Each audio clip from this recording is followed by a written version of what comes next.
Hi friends, welcome to Abi's vlogs. എൻ്റെ എല്ലാ കൂട്ടുകാർക്കും ഹാപ്പി ഓണം. ഓണവുമായിട്ട് ഞാൻ നിങ്ങളുടെ മുമ്പിൽ എത്തിയിരിക്കുന്നത് ഒരു നല്ല പരിപ്പ് പായസത്തിൻ്റെ റെസിപ്പിയുമായാണ്.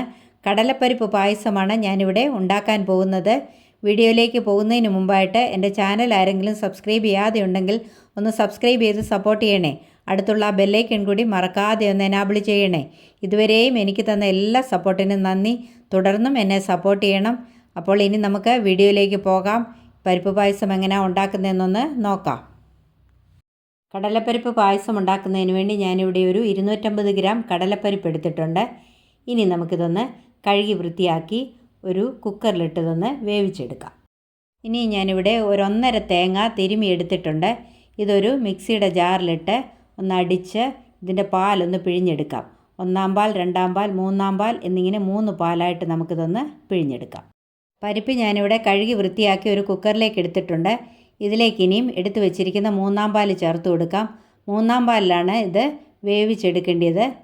ഇതുപോലെ നികക്ക പാൽ നിൽക്കണം. ഇനി നമുക്കിത് കുക്കർ അടച്ചു വെച്ച് ഒരു 5 വിസിൽ വരുന്നത് വരെ ഒന്ന് വേവിച്ചെടുക്കാം. കടലപ്പരിപ്പായതുകൊണ്ട് വേകാനായിട്ട് താമസമുണ്ട്. പരിപ്പ് വേകുമ്പോഴത്തേക്ക് പായസത്തിനുള്ള ശർക്കര കൂടി നമുക്ക് തയ്യാറാക്കിയെടുക്കാം. ഞാനിവിടെ ഒരു 250 ഗ്രാം ശർക്കര എടുത്തിട്ടുണ്ട്. ഇത് നല്ല നാടൻ ശർക്കരയാണ്. ശർക്കര ഉണ്ടാക്കുന്നിടത്തു നിന്ന് വാങ്ങിച്ചതാണ്. ഇതിലേക്ക് ഒരല്പം വെള്ളമൊഴിച്ച് നമുക്കൊന്ന് കലക്കി ഒന്ന് അരിച്ചെടുക്കാം. ഇതിങ്ങനെ ഒരല്പം വെള്ളമൊഴിച്ച് കൈകൊണ്ട് തന്നെ ഒന്ന് തിരുമുമ്പോഴത്തേക്ക് അതങ്ങ് കലങ്ങി കിട്ടും. ചൂടാക്കേണ്ടിയൊന്നും ആവശ്യമില്ല. ഇനി ഞാനിവിടെ കുറച്ച് തേങ്ങാക്കൊത്ത് ചെറുതായിട്ട് അരിഞ്ഞെടുത്തിട്ടുണ്ട്. കുറച്ച് കാഷ്യൂ നട്ട് എടുത്തിട്ടുണ്ട്. കുറച്ച് റൈസിൻസ് എടുത്തിട്ടുണ്ട്. ഇതെല്ലാം നെയ്ക്കകത്തൊന്ന് വറുത്തെടുക്കാം. ഇനി ഞാനിവിടെ ഒരു പാൻ അടുപ്പേ വെച്ചു. അതിലേക്ക് നമുക്ക് കുറച്ച് നെയ്യ് ഒഴിച്ചു കൊടുക്കാം. ഇനി ഈ തേങ്ങാക്കൊത്തൊന്ന് വറുത്തെടുക്കാം. തേങ്ങാക്കൊത്ത് അതിലേക്ക് ഇട്ട് കൊടുക്കാം. എന്നിട്ട് നല്ലതുപോലെ ഒന്ന് ഇളക്കി ഒന്ന് വറുത്തെടുക്കാം. ഒരു ഗോൾഡൻ ബ്രൗൺ ആകുന്നത് വരെ ഒന്ന് വറുത്തെടുക്കാം. തേങ്ങാക്കൊത്തിൻ്റെ കളറൊക്കെ മാറി ഗോൾഡൻ ബ്രൗൺ ആയിട്ടുണ്ട്. ഇനി നമുക്കിത് നെയ്യിൽ നിന്ന് കോരി മാറ്റാം. അടുത്തതായിട്ട് കാഷ്യൂ നട്ട് അതിലേക്ക് ഇട്ട് കൊടുക്കാം. എന്നിട്ട് അതും ഒന്ന് മൂപ്പിച്ചെടുക്കാം. നട്ട്സ് ഇവിടെ മൂത്തു. ഇനി അതും നെയ്യിൽ നിന്ന് കോരി മാറ്റാം.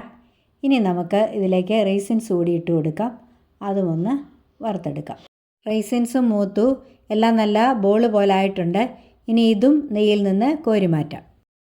കടലപ്പരിപ്പ് പായസം ഉണ്ടാക്കുന്നതിന് വേണ്ടി ഞാനിവിടെ ഒരു പാൻ അടുപ്പേ വെച്ചു. അതിലേക്ക് 2 ടേബിൾ സ്പൂൺ നെയ്യ് ഇട്ട് കൊടുക്കാം.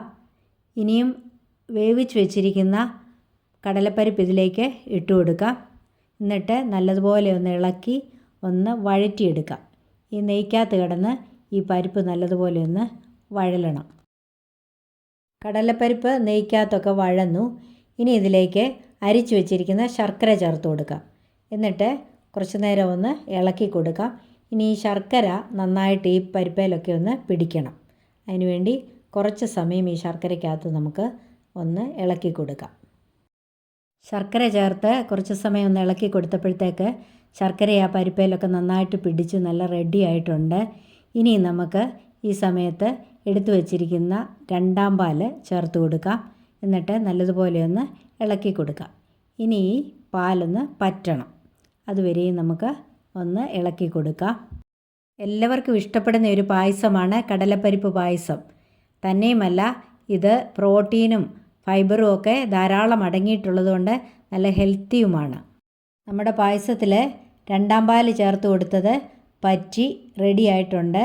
ഇനി നമുക്ക് എടുത്തു വച്ചിരിക്കുന്ന 1-ാം പാൽ ചേർത്ത് കൊടുക്കാം. 1-ാം പാൽ അല്ലെങ്കിൽ തലപ്പാൽ ചേർത്ത് കൊടുക്കാം. എന്നിട്ട് നല്ലതുപോലെ ഒന്ന് ഇളക്കി കൊടുക്കാം. ഇനിയും തിളയ്ക്കേണ്ട ആവശ്യമില്ല. ഇതൊന്ന് ചൂടായി കിട്ടിയേച്ചാൽ മതി. നല്ലതുപോലെ ഒന്ന് ഇളക്കി ചൂടാക്കി എടുത്തേച്ചാൽ മതി. ഇനിയും കുറച്ച് ഏലക്ക പൊടിച്ചതുകൂടി ഇതിലേക്ക് ചേർത്ത് കൊടുക്കാം.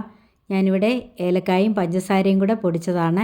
അത് 1 ടേബിൾ സ്പൂൺ ചേർത്ത് കൊടുക്കുന്നു. ഇനിയും ചുക്കും ജീരകവും കൂടി പൊടിച്ചതുകൂടി ചേർത്ത് കൊടുക്കാം. അതും 1 ടേബിൾ സ്പൂൺ ചേർത്ത് കൊടുക്കുന്നുണ്ട്. ശർക്കര ചേർക്കുന്ന എല്ലാ ഐറ്റത്തിനും ചുക്ക് ചേർക്കുന്നത് നല്ലതാണ്. ഇത് ഞാൻ ഇതുപോലെയുള്ള എല്ലാ വീഡിയോയിലും പറയാറുണ്ട്. ഇതിലും ഒന്നുകൂടെ റിപ്പീറ്റ് ചെയ്യുകയാണ്. ഇനിയും ഇത് നന്നായിട്ടൊന്ന് ഇളക്കി കൊടുക്കാം. ഇനിയും ഇതിലേക്ക് കുറച്ച് നെയ്യ് കൂടെ ചേർത്ത് കൊടുക്കാം. ഞാൻ ഓൾറെഡി പരിപ്പ് വഴറ്റിയിരിക്കുന്നത് നെയ്ക്കകത്താണ്. എങ്കിലും ഇതുപോലെ കുറച്ച് ഫ്രഷ് നെയ്യ് ചേർത്ത് കൊടുക്കുമ്പോൾ അതിനൊരു പ്രത്യേക ടേസ്റ്റാണ്.